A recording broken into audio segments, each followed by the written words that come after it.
उपमुख्यमंत्री एकनाथ शिंदेंचा बालेकिल्ला असलेला ठाणे शहरात अखेर राज आणि उद्धव ठाकरे यांच्या पक्षातील नेत्यांनी एकत्र येण्याचा निर्णय घेतलाय। ठाण्यातील वेगवेगळ्या प्रश्नांवर शिंदे विरोधात रणशिंग फुकायचंय असा निर्णय या दोन्ही पक्षांच्या नेत्यांनी घेतलाय। सोमवारी महापालिका मुख्यालयावर मोर्चा काढण्यात येणार आहे।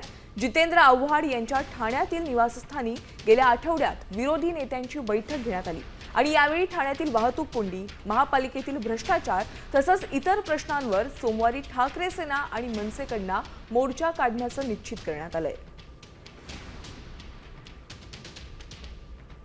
मागच्या काही वर्षात 3.5-4 वर्षांमध्ये ठाण्याची जी काय परिस्थिती आहे ही दहशतीची आहे, बरोबर आहे।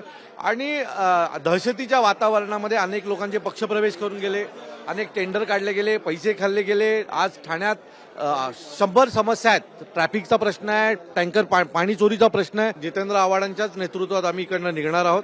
त्याच्याबरोबर विक्रांत चव्हाण असतील, सगळीच इतर पक्षातले सगळी लोक जे ठाणे महानगरपालिकेच्या कारभाराला कंटाळलेत ती सगळी लोक असतील।